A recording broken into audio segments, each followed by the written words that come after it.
시청자 여러분 안녕하십니까? 화요일 뉴스나우 시작합니다. 오늘 서울은 폭염경보 속에 낮 기온이 36도까지 치솟아 올해 들어 가장 덥겠습니다. 기온이 37도에 달한다면 7월 상순 기준 역대 가장 더운 날로 기록될 가능성이 있는데요. 취재기자 연결해서 자세한 내용 알아보겠습니다.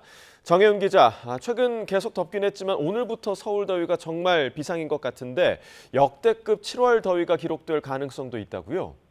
네, 그렇습니다. 오늘 서울은 폭염경보 속에 낮 기온이 36도까지 오를 것으로 예상됩니다. 특히 7월 상순 기준 역대 서울 최고 기온을 살펴보면 1위가 1939년 7월 9일 관측된 36.8도, 2위가 2019년 7월 6일 기록된 36.1도입니다. 3위는 35.2도로 오늘 서울 낮 기온이 36도만 돼도 역대 3위 안에 드는 7월 상순 더위로 기록될 가능성이 있습니다. 특히 한낮 더위가 더 강화해서 37도까지 오른다면 7월 상순 기준 1위로 오르면서 1907년 기상관측 이래 118년 만에 가장 더운 7월 상순 더위가 기록될 가능성도 있습니다. 오전 11시 기준 현재 서울 공식 기온은 34.5도입니다. 네, 어제 밀양의 기온은 40도에 육박했는데 오늘 다른 지역은 어떻습니까? 네, 어제까지 사람 체온을 웃돌았던 이 동해안과 영남 해안지방은 오늘부터 숨막히는 더위에서 잠시 벗어날 수 있을 것으로 보입니다. 바람 방향이 서풍에서 동풍 계열로 바뀌면서 고온 위험 지역이 태백산맥 동쪽 지역에서 서쪽 지역으로 이동할 것으로 보이기 때문인데요. 40도에 육박했던 밀양 지역은 오늘 낮 기온이 어제보다 4, 5도가량 낮겠고 내일부터 주후반까지는 33도 이하로 기온이 내려가면서 심한 폭염의 기세가 한풀 꺾이겠습니다. 특히 강릉 등 동해안 지방은 오늘부터 낮 기온이 30도 이하로 떨어지면서 일부 지역은 주 후반에 25도 안팎에 머물 전망입니다. 이로 인해 강릉과 동해, 삼척 등 동해안의 폭염특보는 오늘 오전 10시부터 해제됐습니다. 하지만 이 서울을 비롯한 수도권과 충청, 호남 등 태백산맥 서쪽 지방은 오히려 폭염특보가 경보로 강화한 가운데 낮 기온이 35도 이상 오르겠고 또 체감 온도도 크게 치솟겠습니다. 이 지역에서는 무리한 야외 활동을 피하고 한낮에는 비닐하우스 등 내부 온도가 높아질 수 있는 곳에서의 작업은 피해야 합니다. 서쪽 지방의 심한 폭염과 열대야는 이번 주 후반까지 계속될 전망입니다. 지금까지 과학기상부에서 YTN 정혜윤입니다. 네, 이처럼 기록적인 폭염이 지속되는 가운데 전력 수요도 빠르게 증가하고 있습니다. 전력거래소는 오늘 오후 5시에서 6시 국내 최대 전력 수요가 93.9기가와트로 올여름 들어 가장 높을 것으로 내다봤습니다. 또 공급 예비력은 11.4%, 운영 예비력은 10.3%로 전력 수급 자체에는 문제가 없을 것으로 예상했습니다. 한편 지난해 7월 8일 기준 최대 전력 수요는 83기가와트 정도였지만 어제 기준 최대 전력 수요는 93.4기가와트로 지난해보다 2주가량 빨리 90기가와트를 넘어섰습니다.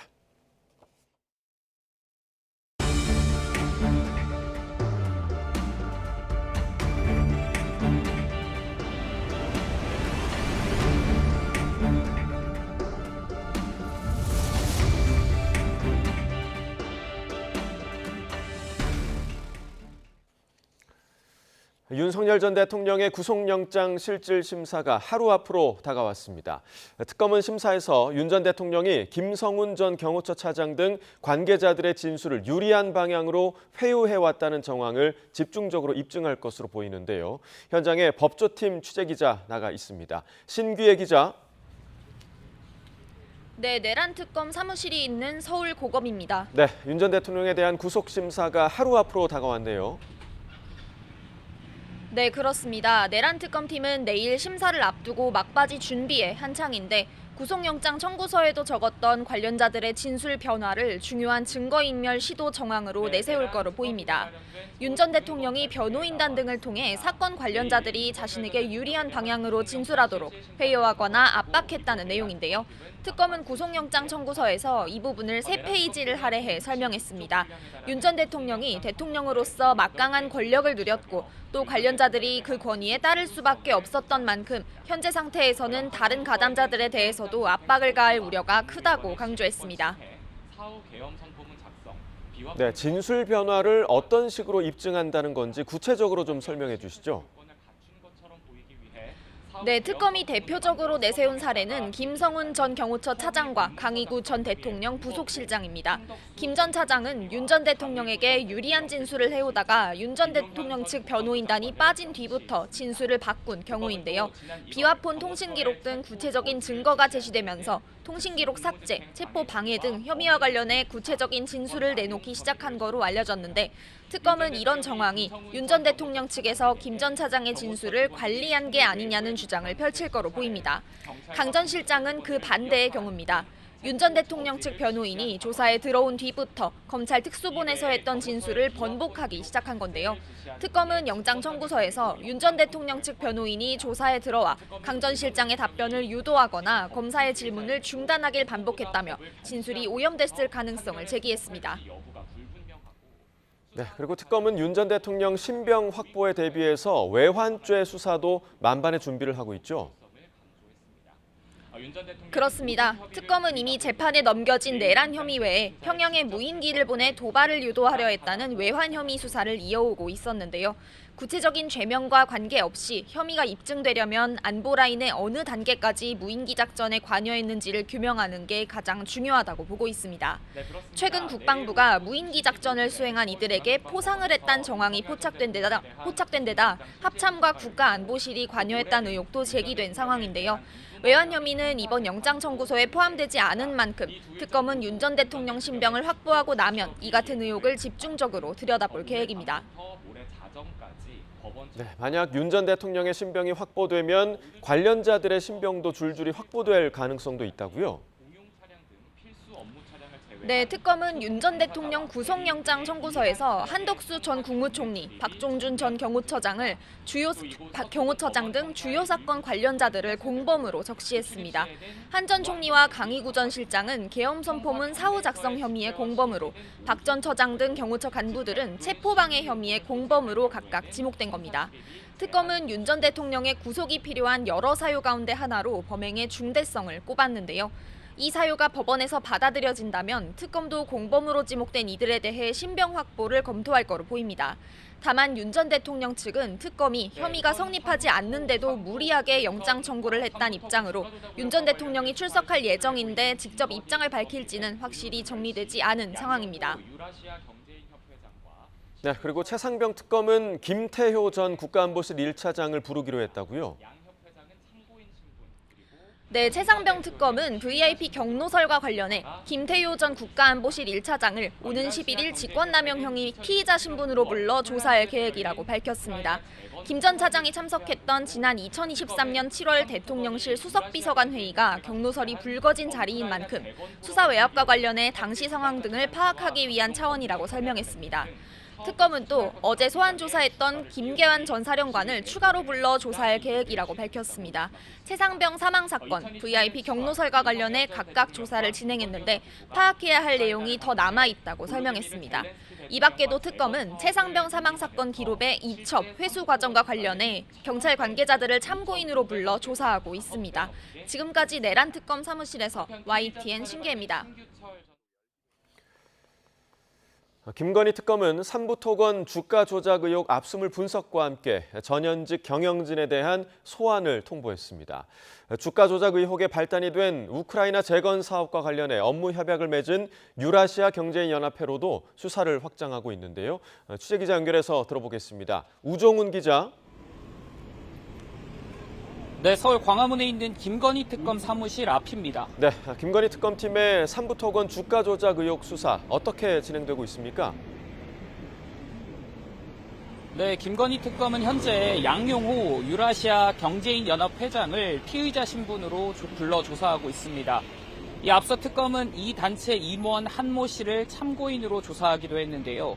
유라시아 경제인연합회는 지난 2023년 폴란드에서 있었던 우크라이나 재건사업 포럼을 주최하고 이후 삼부토건과 양해각서를 체결한다고 발표된 단체입니다. 특검은 양 회장을 통해 의혹의 출발점인 포럼과 업무협약 체결 과정에 주가를 조작할 목적이나 그 정황이 있었는지 조사할 것으로 보입니다. 특검은 또 신규철 전 삼부토건 경영본부장을 참고인으로 조사하고 있다고도 밝혔습니다. 신전본부장은 지난 2013년 삼부토건 등기 임원으로 있으며 이 시기 삼부토건 대주주가 된 BYD 경영본부장도 지낸 인물입니다. 이 압수수색 대상에 포함됐던 BYD의 실소유주 이일준 회장을 모레 소환 조사할 예정인 만큼 특검은 삼부토건 지분 변동 과정을 살피고 있을 것으로 예상됩니다. 내일은 정창래 전 삼부토건 전 대표 조사도 예정이 돼 있습니다. 네, 삼부토건과 관련해서 김 여사에 대한 직접 조사에 나설 움직임도 있습니까? 네, 김 여사에 대한 조사가 이루어지려면 삼부토건 주가 조작 의혹과 이종호 전 블랙펄 인베스트먼트 대표 간의 연결고리가 확인돼야 할 거로 보입니다. 이 삼부토건 주가 조작 의혹의 발단이 우크라이나 재건 사업이었다면 이 김 여사 연루 의혹의 시작은 도이치모터스 관련 김 여사 계좌를 관리했던 이종호 씨의 내일 3부 체크 메시지인데요. 금융당국 조사에선 계좌 등 관련성이 드러나지 않아 김 여사와 이 씨는 당시 고발 대상에서 빠졌었죠. 삼부토건과 이 씨의 관련성을 찾는 데는 조성옥 전 삼부토건 회장 등의 진술이 중요할 거로 보입니다. 이에 대해 김 여사 측 변호인은 YTN과 통화에서 김 여사는 아무런 관련이 없다고 밝혔습니다. 네, 특검의 다른 의혹 수사는 어떻게 진행 중입니까? 네, 특검은 어제 있었던 브리핑에서 알려진 삼부토건과 서울 양평고속도로 의혹 외 다른 수사에 대해서도 압수물 분석과 계좌 추적을 하고 있다고 밝혔습니다. 이런 가운데 특검은 명태균 의혹의 최초 제보자인 강혜경 씨 소환 일정을 조율 중입니다. 또 이종호 씨를 비롯한 도이치모터스 주가 조작 주범들이 가담해 김 여사와 모친 최은순 씨의 계좌가 활용됐다는 의혹이 제기된 우리기술 시세조정 의혹도 살피고 있습니다. 특검은 부당 이득 규모가 50억 이상이어야 공소시효를 넘기지 않게 되기 때문에 이를 따져보고 있다고 설명을 했습니다.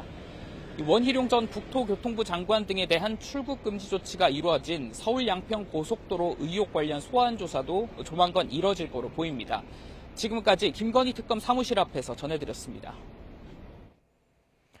미국이 다음 달 1일부터 우리나라에 25% 상호 관세를 부과하겠다고 통보한 가운데 한미 양국은 미국에서 관련 논의를 진행했습니다. 우리 측은 조속한 정상회담 개최를 강조했고 미 측은 관세 부과 시한 전까지 서로 합의를 위해 소통하자는 뜻을 밝혔는데요. 용산 대통령실 취재기자 연결합니다. 정인용 기자, 대통령실 위성락 국가안보실장이 마르코 루비오 미 국무장관과 회동을 했다고요? 네, 그렇습니다. 위성락 안보실장이 미국 워싱턴에서 마르코 루비오 미 국무장관 겸 국가안보보좌관을 현지 시각 7일 만났습니다. 미국이 우리 측에 다음 달 1일부터 한국산 제품에 25% 관세를 부과하겠다는 서한을 보낸 이후 진행된 일정이었는데요. 우리 측은 우선 이 자리에서 관세 등 한미 간 현안 협상과 관련해 두 나라가 동맹 정신의 기초에 협의해야 할 필요성을 강조했습니다.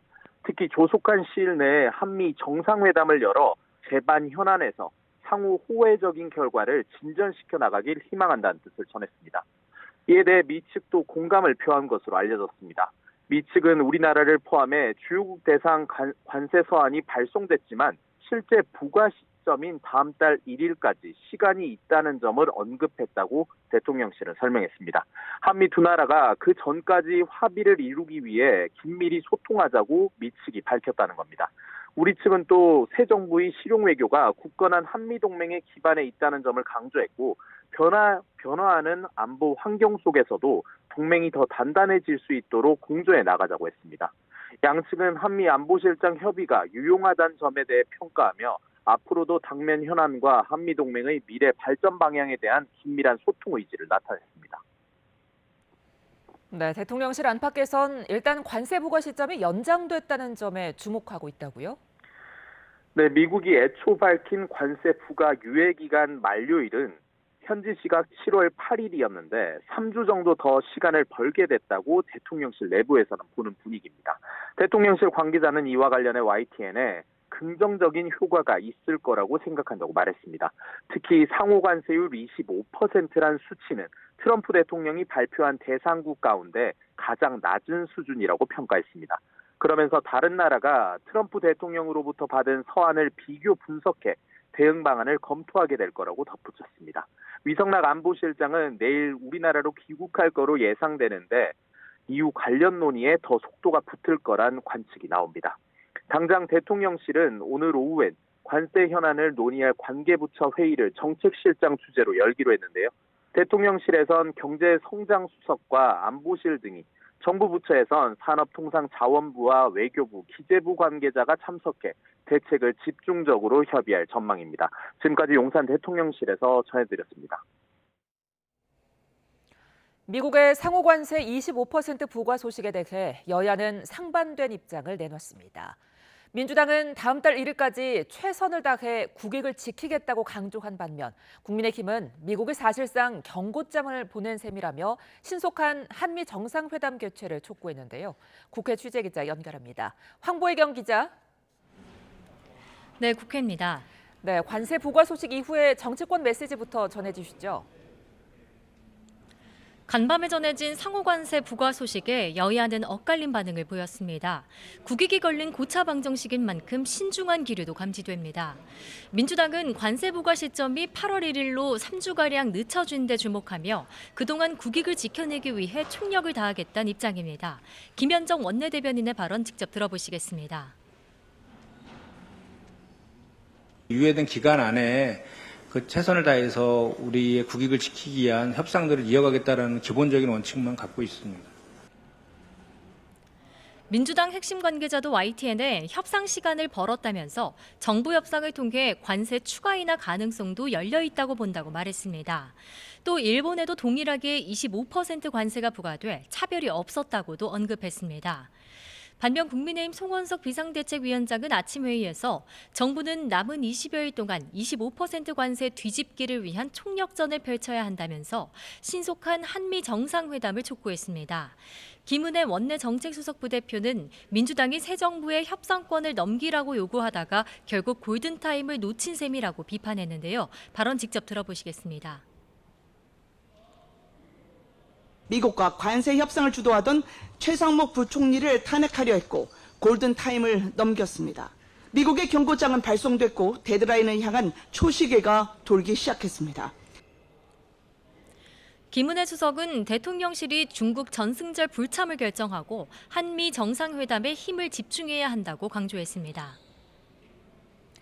어제 이재명 대통령과 민주당 상임위원장들이 만찬을 했는데 구체적으로 어떤 대화 오갔습니까? 이재명 대통령은 어제 저녁 한남동 관저에서 민주당 소속 상임위원장과 간사 등과 저녁 식사를 했습니다.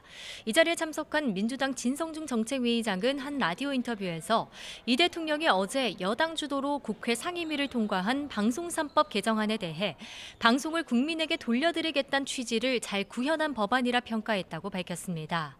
앞서 속도 조절을 주문한 거로 알려졌지만 국회 뜻을 존중한다는 차원으로 풀이됩니다. 이 대통령은 다음 주부터 예정된 장관 후보자 16명의 인사청문회를 원활히 진행해 새 내각을 빠르게 구성하는 게 중요하다고 말한 거로 파악됐습니다. 또 민생 입법을 차질 없이 추진해달라고도 강조했는데 민주당 김병기 당대표 직무대행은 오늘 아침 회의에서 정부와 합심해 민생 경제 회복을 위한 모든 지원을 총동원하겠다고 말했습니다. 이어 국민이 체감할 성과를 만들 수 있는 일부터 빠르게 추진해 나가겠다며 신속한 추경 집행을 약속했습니다. 민주당은 또 7월 임시국회에서 각종 민생 개혁 법안 처리를 본격적으로 추진한다는 방침입니다. 문진석 원내수석 부대표는 YTN과 통화에서 6월 임시국회에서 처리한 상법 개헌법 개정안, 한우법 제정안을 제외한 37개 법안 처리를 목표로 하고 있다고 밝혔습니다. 이 가운데에는 과거 윤석열 전 대통령이 거부권을 행사했던 노란봉투법, 농업사법 등 여야 간 이견이 큰 법안들도 포함돼 충돌이 불가피할 전망입니다. 네, 국민의힘은 인사청문회를 앞두고 철저한 검증을 벼르고 있다고요? 국민의힘은 오늘 아침 국회에서 국민검증센터 현판식을 열고 장관 후보자들에 대한 송곳 검증을 예고했습니다. 이재명 정부 장관 후보자들이 어떤 흠결이 있는지 국민에게 알려주는 기구로 이곳으로 들어오는 다양한 제보를 실시간으로 공유한다는 방침입니다. 인사청문회 첫날인 오는 14일에는 남편의 스톡옵션 신고 누락 의혹을 받는 강선우 여성가족부 장관 후보자 청문회가 진행될 예정입니다. 이어 제자 학위 논문 표절 의혹이 제기된 이진숙 교육부 장관 후보자, 남편이 코로나19 관련 기업 주식을 보유해 논란이 된 정은경 보건복지부 장관 후보자도 검증 대상으로 거론됩니다. 국민의힘 송원석 비상대책위원장은 아침 회의에서 후보자들의 면면을 보면 범죄 종합선물 세트라 해도 과언이 아니라며 이재명 정부의 인사 기준이 국민이 아닌 피의자 눈높이에 맞춰진 것 아니냐고 강하게 비판했습니다.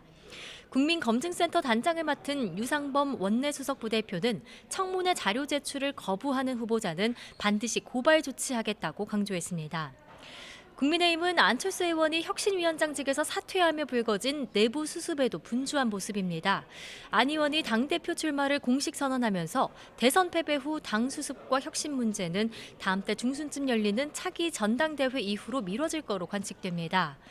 당내에선 육선 조경태 의원과 장성민 전 의원이 당권 도전 의사를 내비쳤고 김문수 전 대선 후보, 한동훈 전 대표, 나경원 의원 등도 출마 여부를 고심 중인 거로 알려졌습니다. 당 안팎에선 청문 정국을 앞두고 내부 혼란이 장기화할 경우 대여 투쟁 동력이 약화할 수 있다는 우려도 제기됩니다. 지금까지 국회에서 전해드렸습니다. 미국발 관세 여파가 산업 전반에 두루 미치는 모양새입니다. 어제 LG전자에 이어 오늘 발표된 삼성전자의 2분기 잠정 영업실적도 지난해 같은 기간 대비 반토막이 난 거로 집계됐습니다. 삼성전자는 주주 가치를 높이기 위해 주식 3조 9천억 원어치를 추가로 사들이겠다고도 밝혔는데요. 취재 기자 연결합니다. 황혜경 기자, 삼성전자 2분기 실적 자세히 전해주시죠. 네, 삼성전자가 지난 2분기에 연결 기준 매출액은 74조 원, 영업이익은 4조 6천억 원을 기록했다고 공시했습니다. 매출액은 지난해 같은 기간 대비 0.09% 줄었고 영업이익은 무려 55.94% 감소한 수치입니다. 이는 계속 낮아진 시장 전망치에도 크게 못 미치는 액수인데요. 증권가 전망치 평균은 매출 76조 3,319억 원, 영업이익은 6조 2,713억 원으로 집계됐지만 실제는 1조 원 이상씩 밑돈 것으로 나타났습니다. 이 같은 배경에는 미국발 관세 여파로 인한 글로벌 소비 심리 위축과 시장 내 경쟁 심화 등이 꼽히고 있습니다만 삼성전자의 경우 반도체 부문의 실적 부진 영향도 큰 것으로 보입니다. 삼성전자는 공시와 함께 설명 자료를 냈는데요. 반도체 부문의 재고 충당과 첨단 AI 칩에 대한 대중 제재 영향으로 전분기 대비 이익이 하락했다는 설명입니다. 먼저 메모리 사업은 재고 자산 평가 충당금과 같은 일회성 비용 등으로 인해 실적이 하락했다면서 다만 개선된 고대역폭 메모리 HBM 제품은 고객별로 평가와 출하가 진행 중이라고 밝혔습니다. 또 비메모리 사업은 첨단 AI 칩에 대한 대중국 제재로 판매 제약이 생겼고 이로 인해 재고 충당이 발생했다면서 라인 가동률이 지속해서 떨어지는 바람에 실적이 하락했지만 하반기에는 수요가 회복될 것으로 기대한다고 덧붙였습니다. 이와 함께 삼성전자는 3조 9천억 원 규모의 자사주 추가 매입 방침도 공시했는데요. 지난해 주주가치 제고를 위한 10조 원대 자사주 매입 계획이 이로써 마무리됐습니다. 삼성전자는 내일부터 10월 8일까지 석 달 동안 장내 매수 방식으로 자사주를 사들여 이 가운데 2조 8천억 원어치는 소각하고 나머지는 임직원 상여 용도로 사용하겠다고 밝혔습니다. 지금까지 YTN 황혜경입니다. 미국 트럼프 정부의 상호관세 서한에도 코스피 지수가 오르며 장중 3,100선을 회복했습니다. 코스닥 지수는 780대를 중심으로 오르내리는 모습입니다. 취재기자 연결해 알아봅니다. 손효정 기자, 대외 변수가 많은 날인데 우리 증시 움직임 어떻습니까? 네, 3,071로 상승 출발한 코스피는 오전 내내 강세를 이어가고 있습니다. 장중 1% 넘는 상승률로 3,108까지 올라서며 3,100대를 한때 회복하기도 했습니다. 지금은 오름폭이 줄어들면서 3,090대에 머무르고 있습니다. 개인 투자자의 순매도에도 외국인 투자자가 매수 우위로 돌아섰고 기관도 1,255억 원 넘는 순매수로 지수 상승을 이끌고 있습니다. 미국 관세 협상 불확실성으로 조심스러운 등락을 보이던 어제와는 다른 모습입니다. 관세 서한이 악재로 작용할 거란 관측이 있었지만 8월 1일까지 협상 여지가 남아있다는 점이 투자 심리를 되살린 것으로 보입니다. 예상을 크게 밑도는 2분기 잠정 실적을 내놓은 삼성전자의 주가는 0.65% 하락한 61,300원을 기록하고 있습니다. 삼성전자의 자사주 매입 결정 소식으로 장 초반 약세를 잠시 뒤집었지만 다시 하락세로 돌아섰습니다. 시가총액 상위 기업들 대부분 혼조세를 보이는 가운데 관세로 피해가 우려되는 삼성바이오로직스나 현대차, 기아 등이 약세를 나타냈습니다. 증권을 비롯해 관세와 큰 영향이 없는 종목들은 상승하고 있습니다. 코스닥은 어제보다 0.11% 오른 779로 거래를 시작했습니다. 780대에 올라섰다가 소폭 하락하며 지금은 횡보하고 있습니다. 원달러 환율은 1,370원까지 올랐다가 지금은 1,367원으로 떨어졌습니다. 지금까지 경제부에서 전해드렸습니다. 트럼프 대통령이 우리나라에 대한 관세 서한을 공개하면서 통상 협상을 위해 미국을 방문하고 있는 고위 당국자들도 곧바로 막판 협상에 돌입했습니다.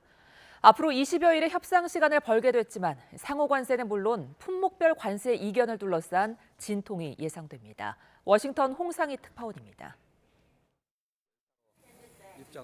트럼프 대통령이 우리나라에 대한 관세 서한을 공개한 가운데 위성락 국가안보실장은 워싱턴 DC에서 마코 루비오 국무장관을 만났습니다.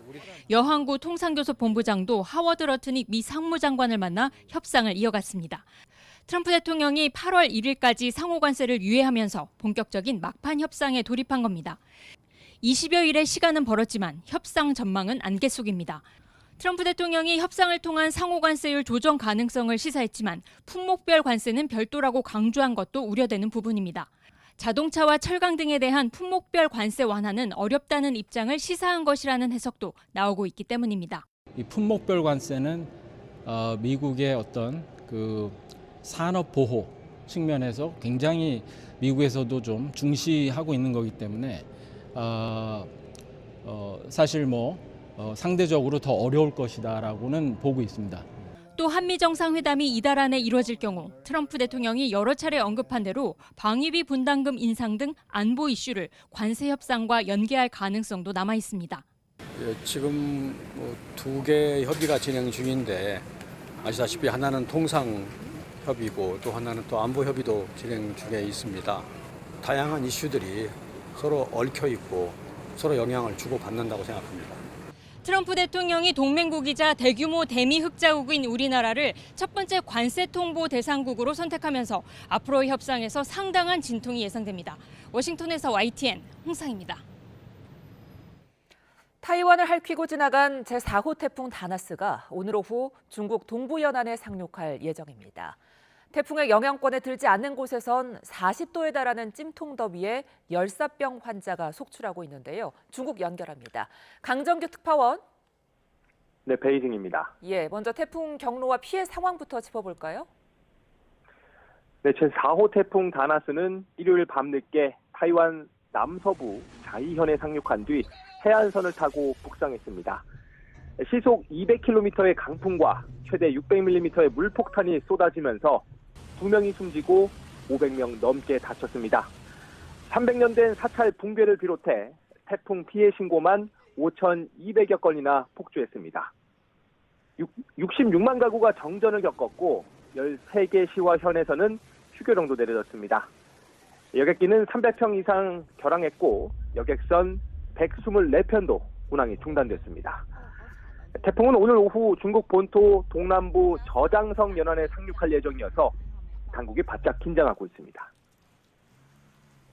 네, 중국 본토에선 폭염 속에 열사병 환자도 속출했다고요? 네, 중국 기상대는 내륙 11개 성의 낮 최고 기온이 섭씨 37도에서 39도에 달할 거라고 예보했습니다. 서북 신장자치구 투르판 분지나 산둥성 일부 지역은 40도를 웃돌 거로 보입니다. 그제 칭다오의 한 대학에선 에어컨 없는 경비실에서 일하던 50대가 숨진 채 발견됐습니다.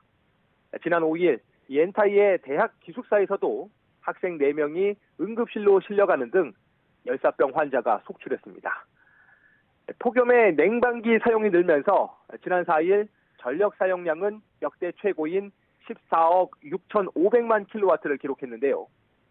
일부 지역에선 변압기가 과열로 폭발하거나 전기가 끊겨 주민들이 찜통더위 속에 잠 못 들기도 했습니다. 지금까지 베이징에서 YTN 강정규입니다.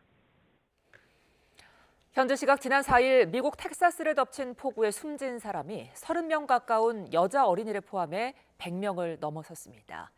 대규모 인명피해에 따른 큰 충격 속에 대응 책임 문제를 놓고 공방이 정치권으로 번졌습니다. 김종욱 기자입니다.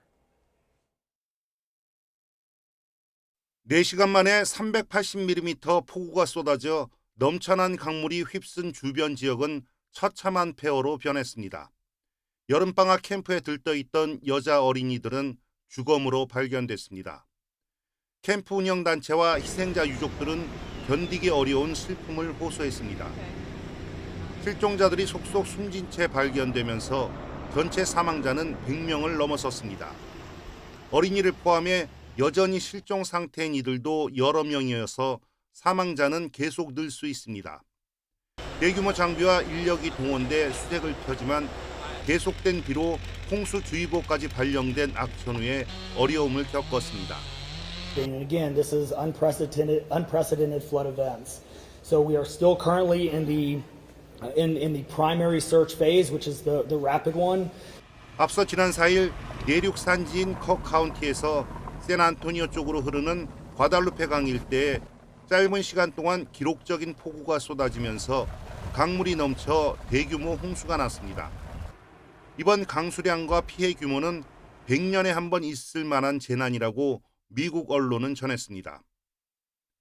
이런 상황에도 범람과 급류 위험이 큰 강 상류 캠핑장과 주거지에 사전 대피 명령이 내려지지 않은 것으로 알려지면서 당국의 대응 실패 문제가 도마 위에 올랐습니다.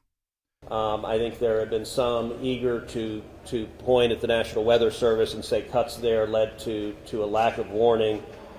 캐롤라인 레빗 백악관 대변인은 국립기상청이 홍수경보를 제때 발령했다고 반박했습니다. 커 카운티를 재난지역으로 선포한 트럼프 대통령은 오는 11일쯤 현장에 방문할 것으로 보입니다. YTN 김종욱입니다.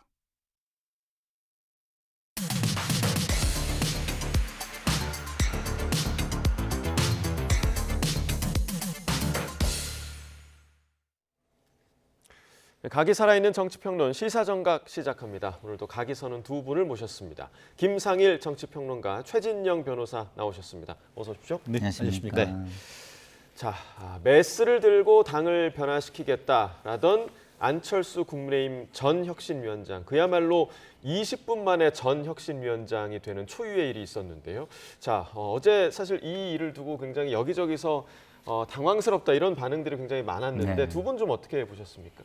그렇죠. 국민의힘이 사실은 잘 돼야 여당도 같이 잘 될 수 있는 겁니다. 근데 좀 혁신을 통해서 좋은 정치 세력으로 거듭나기를 바라는 마음이 있었는데 아주 실망스러운 모습이었죠. 결국에는 친윤 기득권을 넘지 못할 것이라는 우려를 시작도 전에 아주 고스란히 보여줬습니다. 예. 그러니까 얼마 전에 되게 유행한 드라마 제목이 있어요. 폭삭 속았수다. 예. 폭삭 망했수다. 뭐 이런 게 갑자기 떠오르는 장면이었다 이렇게 생각이 듭니다. 예. 아주 실망스러웠다라고 해주셨는데요. 절망스럽죠. 사실 국민의힘 지지자로서 혁신의 히읗도 시작하기 전에 혁신의 칼날, 혁신의 메스가 떨어지는 모습을 보면서 정말 한숨밖에 나지 않는다는 것이 솔직한 심정 아니겠습니까? 다만 이제 그런 국민의힘 진영으로 볼 것이 아니고 안철수 의원님 입장에서 봤을 때 과연 손에 든 메스를 놓았을 때에 그러면 다른 손에 혁신의 칼을 들 수 있을지 이 부분에서는 상당히 의문이 있는 것도 아니겠습니까? 예. 어쨌든 본인으로서는 혁신위원장으로서 사실상 당에 관한 정권을 가지고 간다라고 생각을 하고 갔었었는데 알고 봤더니만 혁신이 구성하는데도 어떤 문제가 있었고 또 혁신 의제를 설정하는데도 제대로 되지 않았다라고 했기 때문에 그 이후로 금방 이 메스를 놓았는데요.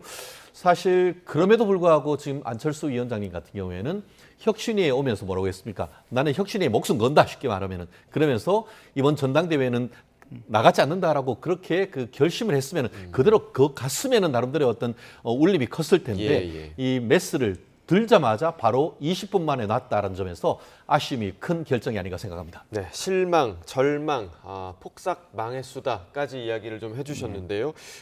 어제 결정에 대해서 안철수 의원이 오늘 아침 라디오에서 입장을 좀 밝혔습니다. 함께 들어보겠습니다. 절대 안 된다라는 표현을 저한테 하지는 않았고 굉장히 난감하고 그렇게 하면 오히려 그 당의 분란만 초래한다. 인적 쇄신이라는 게 여러 가지가 있잖아요. 그거는 전체적으로 비대위에 맡겼습니다. 그 수준은 그쪽에서 정하시고 어쨌든 그 국민들이 납득할 수 있는 수준의 인적 쇄신이 먼저 선행이 되어야 이 혁신위가 성공하고 그 비대위가 성공하고 결국 우리 당도 성공할 수 있다. 이렇게 말씀드렸죠. 이 두 사람은 무조건 잘라야 됩니다. 이것도 아니고. 예, 그것도 아닙니다. 추상적 일반적인 얘기를 한 건데 그것도 못 받았다는 얘기네요. 예, 그렇습니다. 어제 안철수 혁신위원장이 사퇴를 했습니다. 당의 변화와 쇄신을 바라고 계신 당원 동지들과 국민 여러분께 혼란을 드려서 송구하다는 말씀을 다시 한번 드립니다. 조속한 시일 내에 신임 혁신위원장을 모시고 당의 쇄신을 이끌 혁신위원회를 출범시키도록 하겠습니다.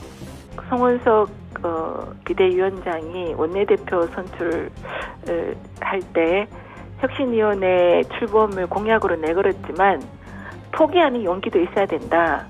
지금 하루빨리 전대를 소집해서 새로운 당원과 국민의 지지를 받는 강력한 지도부가 모든 것을 하게 해야 된다. 자, 일단 안철수 의원의 입장을 보자면 인적 쇄신 그 자체만으로 송원석 비대위원장이 좀 부담스러워했다 이런 얘기로 좀 들리거든요. 그러니까 지금 그 원내 지도부는요.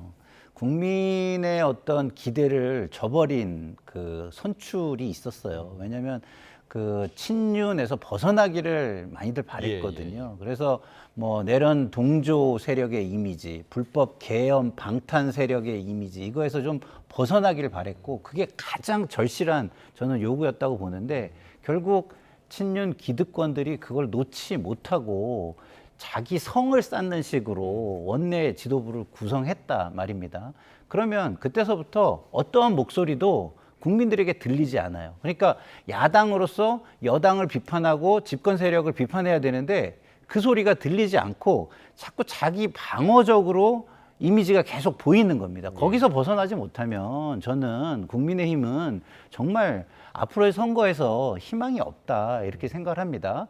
그런데 인적 쇄신이 없이 그냥 간다? 그러면은 제가 지금 말씀드린 이 이미지를 그대로 고스란히 가져가겠다는 건데 정당은 선거를 치러야 되는 조직이에요. 앞으로 이길 수 있을까요?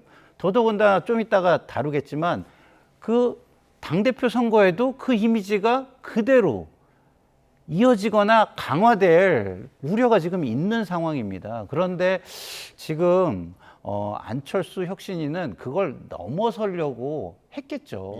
근데 그것을 조금 꺼내 보였더니 아예 잘라버리는 그런 모습이 아니었나. 굉장히 실망스럽다는 말씀을 다시 한번 드립니다. 그렇다면 그 송원석 비대위원장이 원했던 혁신의 방향은 도대체 뭐였을까? 이 부분에 대해서 좀 의문을 가질 수밖에 없거든요. 사실 송원석 원내대표 겸 그 비대위원장님 같은 경우에는 본인이 그 원내대표 선거 나왔을 때 뭐라고 했습니까? 김용태 5대 개혁안 혁신위에서 논의할 수 있고 그것을 통해서 중수청, 중도층, 수도권 그리고 또 청년들의 마음을 가지고 오는 국민의힘을 만들겠다라는 기치를 올렸지 않습니까? 그렇다고 한다고 하면 그와 같은 것을 혁신위를 통해서 이어가는 것이 저는 맞다라고 생각을 합니다. 왜냐하면 본인이 그렇게 말씀을 하고 원내대표를 됐기 때문에. 나아가 세술은 세부대라고 얘기를 하고 있습니다. 무슨 말이겠습니까?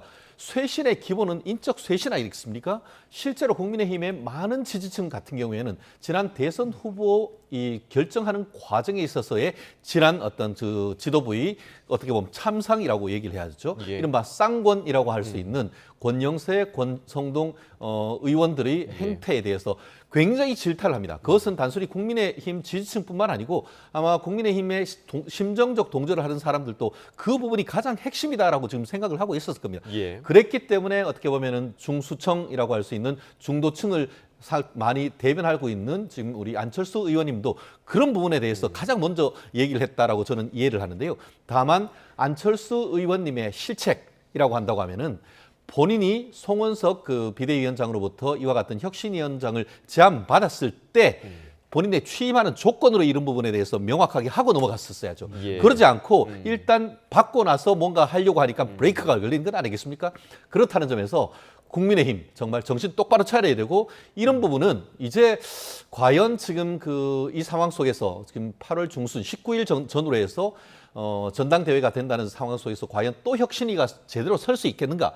결국 선 혁신위 후 전당대회가 오히려 조금 전에 있던 그 조은희 의원 말씀처럼 선 전당대회 그리고 후 혁신위 이런 시스템을 갈 가능성도 지금으로서는 열린 것이 아닌가 생각합니다. 네, 그러니까 이제 사전에 명확한 그 인적 쇄신과 관련한 구체적인 좀 소통이 없었다. 이 부분을 좀 지적을 해주셨는데 지금 대상이 되고 있는 그 두 의원들도 굉장히 좀 반발하고 있는 모습이고 두 의원이 하는 얘기가 송원석 비대위원장이 하는 얘기와 조금 맞닿아 있는 부분도 있거든요. 그러니까 인적 쇄신을 하게 되면 당의 분열을 초래할 것이다. 이 부분에 대해서는 만약에 인적 쇄신이 분열로 이어질까요? 어떻게 좀 보십니까? 저는 그렇게 생각하지 않고요. 그건 철저하게 기득권의 생각이라고 생각하고요. 기득권이 편안한 혁신이라는 게 있을 수 있나요? 그거를 생각했다면 그거는 제가 볼 때는 혁신이 아니죠. 그거는 이제 기득권 강화, 방탄 이런 거죠. 더더군다나 이제 특검이 쭉 가면서 지금 거론되는 분들을 포함하여 친윤 세력들은 특검의 대상이 될 가능성도 되게 높습니다.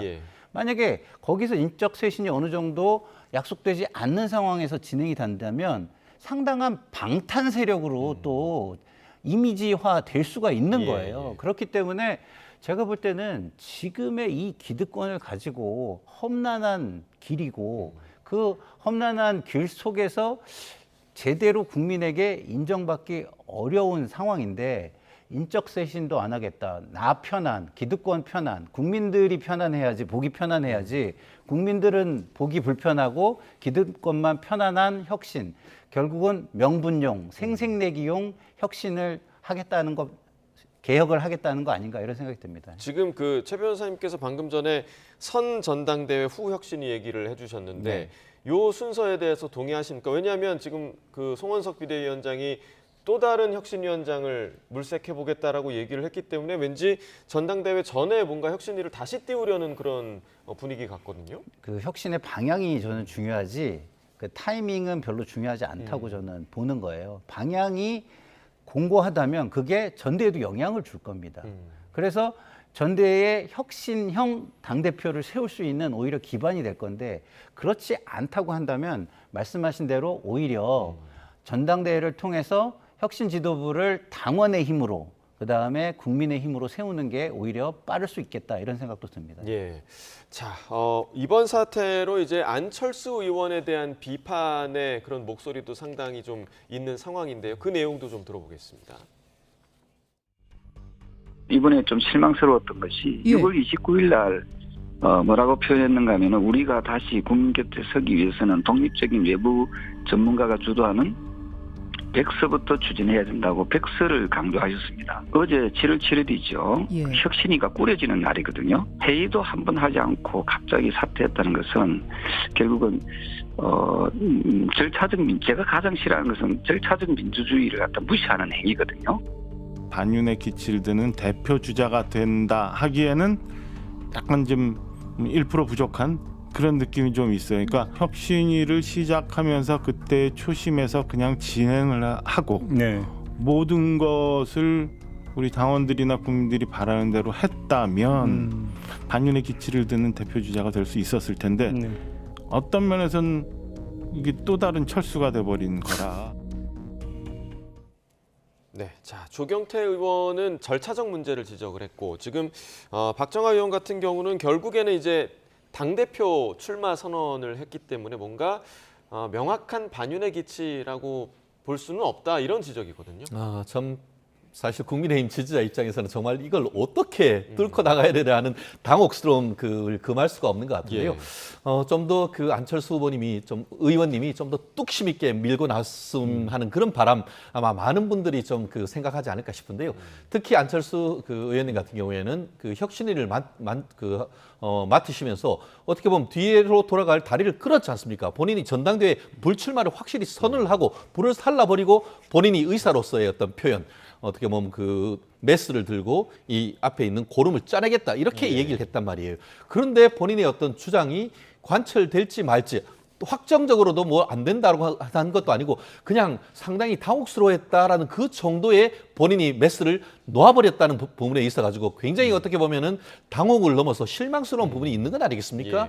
사실 안철수 의원님 같은 경우에는 지난 대선 과정에서 김문수 후보님을 적극적으로 지금 도와주시면서 안철수의 재발견해서 당원으로부터 굉장히 큰 지지를 받았던 분입니다. 그렇다고 하면은 이번 혁신을 통해서 본인이 어떤 그런 주장을 강력하게 관철을 했었으면은 본인이 당 대표로 안 나간다고 해도 오히려 당원들이 끌고 가서 지금 출마해라고 얘기할 그럴 상황이었을 텐데 그 좋은 기회를 이렇게 어떻게 보면 날려버리는지 참 굉장히 안타까운데요. 옆에서 그렇게 되니까 바로 또 뭐 철수가 또 철수했네 이런 비아냥이 나오는 건 아닙니까? 근데 이거는 개인의 문제를 넘어서 국민의힘의 존립에 관한 문제입니다. 이런 식으로 가볍게 처시를 할 때가 저는 아니다라고 생각을 하는데요. 다만 좀 전에 조경태 의원님 같은 경우에는 물론 뭐 조 의원님 지난 대선 과정에서 나름대로 역할을 한 점은 있습니다만 한동훈계의 어떻게 보면 좌장으로서 과연 PK 지역에서 정말 김문수 후보의 당선을 위해서 정말 전심으로 노력했는지 비판적 시각도 있다는 것 저는 말씀드리고 싶고요. 그렇기 때문에 지금 현재로서는 누구를 비판하기보다는 과연 대안이 무엇인지를 제시하는 그런 중진이 되기를 저는 개인적으로 바랍니다. 권성동 의원은 지금 상황을 이렇게 분석을 했더라고요. 그러니까 지금 전당대회 앞두고 한동훈 전 대표가 당대표 도전을 하지 않을 것이다라는 분위기가 최근에 좀 형성이 됐었기 때문에 오히려 이런 기류가 안철수 의원을 자극한 거 아니냐. 그러니까 당대표에 나오게 자극한 거 아니냐. 이런 분석에 대해서는 좀 어떻게 보십니까? 글쎄요. 저는 그렇게 크게 한동훈 대표가 안 나오는 게 안철수 의원을 자극했다 이렇게 보지 않아요. 왜냐하면 안철수 의원은 자기가 뭔가 존재감을 드러내고 싶은 의욕이 있었을 거예요. 근데 그걸 혁신위를 통해서 드러내고 싶었던 거죠. 그래가지고 지도부가 전권을 주겠다는 어느 정도의 약속을 받고 뭔가 해보려고 했는데 이거 정권 안 줄 것 같네 이런 생각에 미리 이제 철수를 한 건데 말씀하신 대로 그 부분이 아쉬운 대목이에요. 좀 더 투쟁을 하면서 예를 들어서 혁신 개혁 이거는요. 내가 내 손에 피를 묻히겠다는 겁니다. 손에 피를 묻힌다는 거는 수많은 비판과 비난을 각오해야 된다는 의미예요. 근데 그런 투쟁의 모습을 보이고 그 투쟁 속에 헌신하고 희생되는 모습을 보이고 그런 다음에 그걸 국민과 당원이 알아줘서 국민에 의해서 당원에 의해서 부활되는 모습 이걸로 갈 생각을 했어야 되는데 이 또한 또 너무 쉽게 자기 존재감을 보이려고 했던 거 아닌가라는 부분에서 좀 아쉽다는 말씀을 저도 드리지 않을 수 없고요. 권성동 의원의 얘기는 제가 볼 때는 그냥 본인이 그냥 그렇게 뭐 생각한 부분을 그냥 얘기한 것뿐이다. 자기 생각을 얘기한 것뿐이다. 이런 생각이 듭니다. 자, 지금 말씀 나누는 중에 속보가 하나 들어와서 좀 전해드리겠습니다. 김건희 특검팀에서 김영선 전 의원의 자택을 압수수색을 했다라는 소식이 들어왔습니다. 김영선 전 의원 같은 경우는 김건희 여사의 공천 개입 의혹의 좀 중심에 있는 인물이기도 한데요. 김영선 전 의원에 대해서 강제 수사, 자택 압수수색을 단행했다라는 소식이 조금 전에 들어왔습니다. 관련된 구체적인 소식이 들어오면 계속해서 좀 전해드리도록 하겠고요.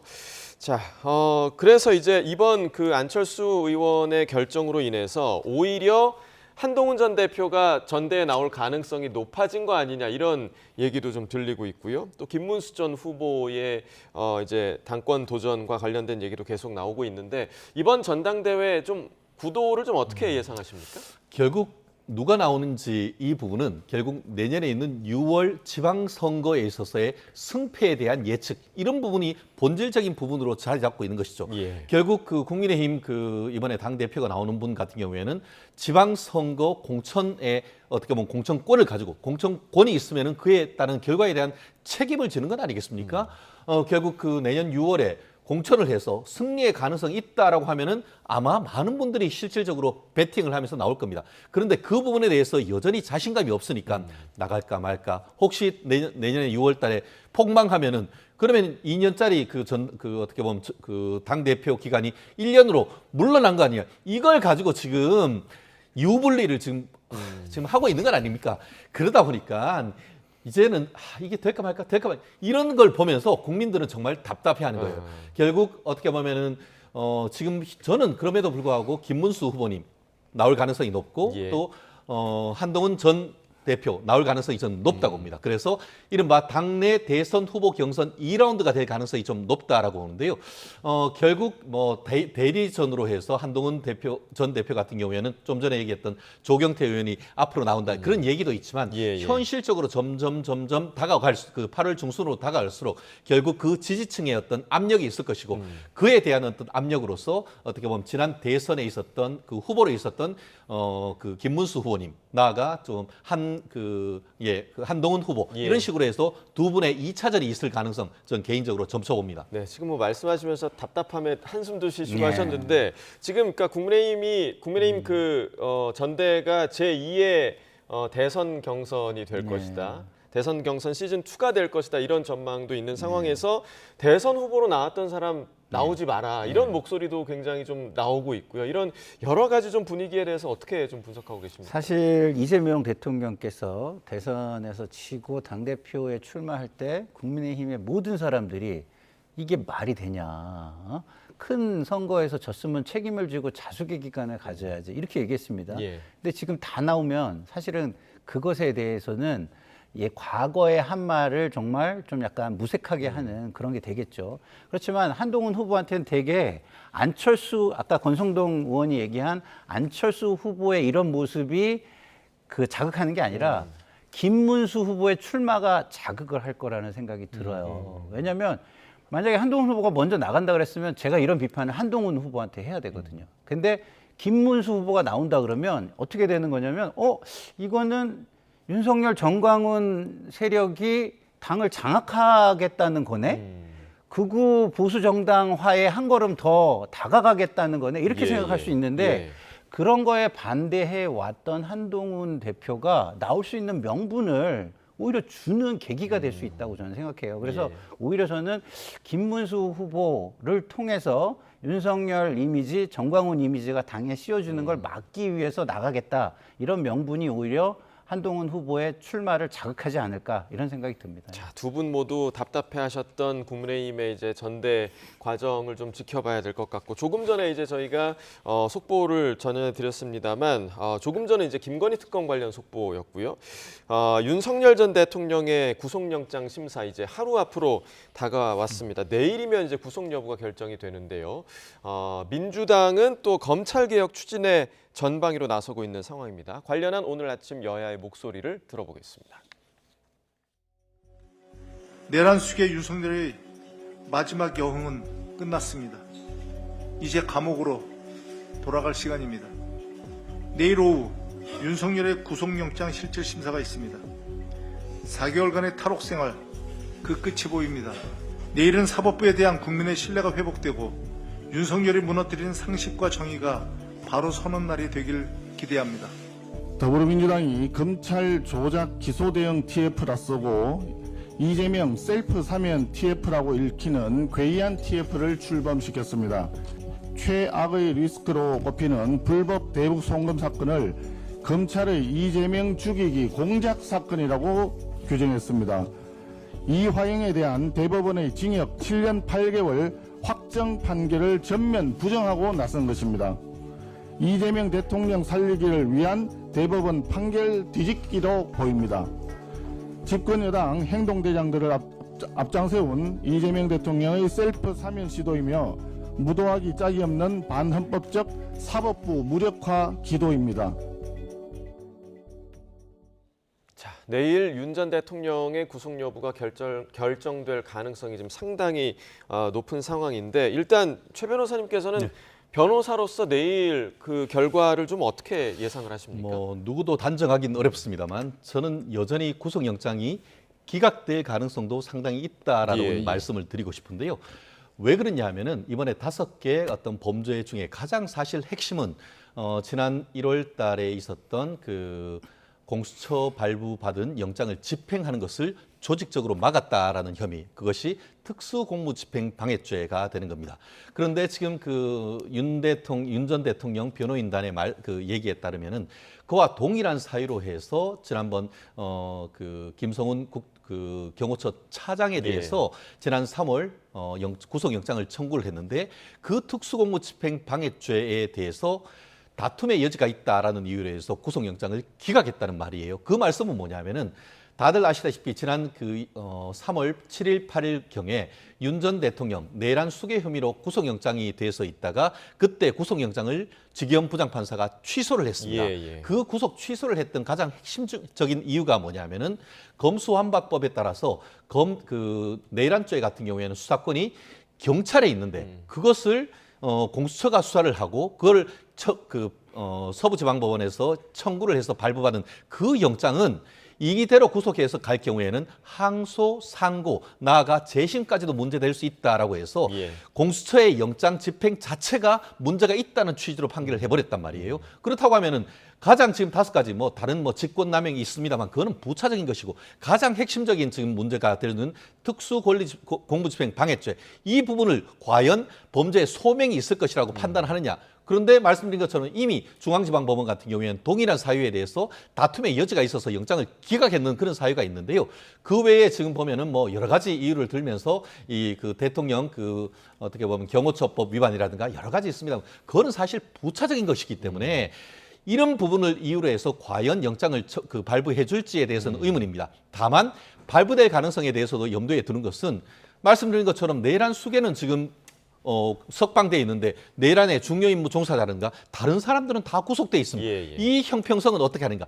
아마 그 내란 특검 같은 경우에는 그 형평성에 대해서 가장 핵심을 두고서 얘기를 할 것이고 변호인들 같은 경우에는 그것은 그것이고 이미 윤 대통령은 지난번에 구속돼 있었는데 수사기관이 제대로 된 영장을 제대로 관리하지 못함으로써 그에 대한 책임은 당신들이 져야 된다. 그런 논리로 있기 때문에 법원이 어떤 판단을 할지는 좀 더 지켜봐야 된다는 입장입니다. 네, 지금 말씀해 주신 이제 당시 구속 취소 때 문제가 됐던 수사권 문제는 지금은 이제 해소된 그런 상황인 것 같고 특검이 한덕수 전 총리를 공범으로 적시했다고 하고요. 또 여러 국민의힘 의원들이 또 연관됐을 가능성도 지금 나오고 있는데 이래서 사실 국민의힘에서 이 특검을 반대했던 거 아니겠습니까? 그러니까 과연 당에서 이 부분을 좀 어떻게 대응할지 이 부분도 좀 궁금합니다. 그러니까요. 국민의힘에서는 이 부분을 좀 자유롭게 이렇게 털고 정치 행위를 하기 위해서도 인적 쇄신이 필요한 겁니다. 제가 아까도 말씀을 드렸고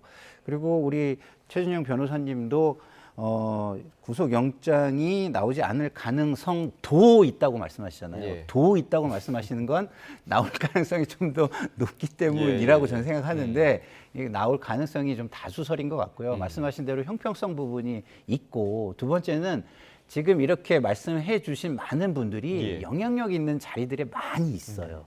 근데 이분들이 말을 맞추거나 그 영향력을 행사함으로써 증거인멸로 이어질 가능성이 상당히 있는 것입니다. 그래서 법원에서는 증거인멸 가능성이 진술에 의해서 정황들이 많이 보이는 점을 들어 이거는 충분히 증거인멸의 소지가 다분히 있다라고 생각하고 영장을 낼 가능성이 있고 그다음에 말씀하신 질문에 대해서는 국민의힘이 굉장히 부담스러운 시간, 방탄의 시간을 가져가게 될 것 같다라는 생각이 듭니다. 지금 방금 말씀해 주신 증거인멸과 관련해서는 지금 핵심 인물이 김성훈 전 차장이 오히려 지금 지목이 되고 있는 상황이에요. 왜냐하면 상당히 윤 전 대통령에 대한 충성심을 보였던 인물이기 때문에 그런데 진술이 많이 바뀌고 있다 이런 얘기가 나오고 있어요. 그러니까 윤 전 대통령 변호인이 함께 했을 때와 그렇지 않을 때의 진술이 지금 변화하고 있다. 이 부분 좀 어떻게 보고 계십니까? 이 부분은 두 가지 측면에서 검토를 해야 된다고 봅니다. 절차적 측면과 실체적 측면.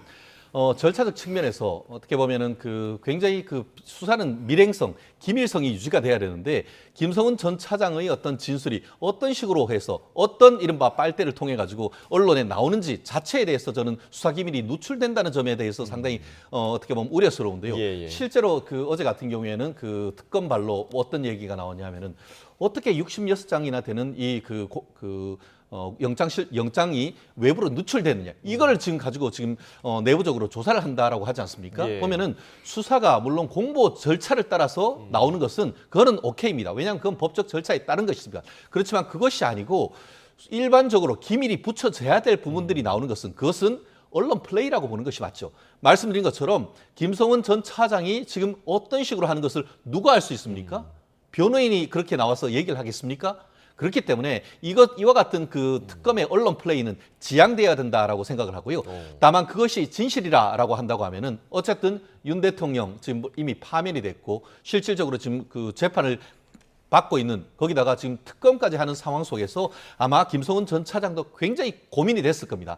그런데 이 부분에서 힌트는 하나 뭐냐면은 지금 김성은 차장이 문제된다는 것이 제가 조금 전에 얘기했던 지난 1월 달에 있어서의 공수처의 영장 집행하는 과정에서 누가 막으라고 지시했느냐 이 부분 아니겠습니까? 그리고 비화폰과 관련해서 그 내용을 삭제하라고 지시했느냐 이 부분과 관련되는 건 아니겠습니까? 그렇다고 하면은 만약에 진술이 바뀌었다. 그리고 진술을 함에 있어 가지고 윤 대통령 측하고 공동 변호인이 있을 때는 얘기를 하고 안 하고 만약에 없으면은 얘기하고 한다고 하면은 그런 부분은 왜 그런지에 대해서 설명이 있어야 되는 것이죠. 안 그러면은 뭔가 회유했는 것이 아닌가 이런 부분도 있을 수 있기 때문에 아마 그런 부분은 법정에서 아마 치열하게 다퉈질 가능성이 있다고 봅니다. 그러니까 그 영장 내용이 유출된 부분에 대해서 지금 최 변호사님께서는 특검의 언론 플레이다라고 표현을 해주셨는데 이 부분에 대해서 오히려 이제 내란 특검은 굉장히 강경한 입장을 내긴 했거든요. 이 유출과 관련해서. 그렇죠. 이미 유출이 됐다면 그거는 뭐 피의사실 공표와는 상관이 없는 거 아니겠습니까? 그래서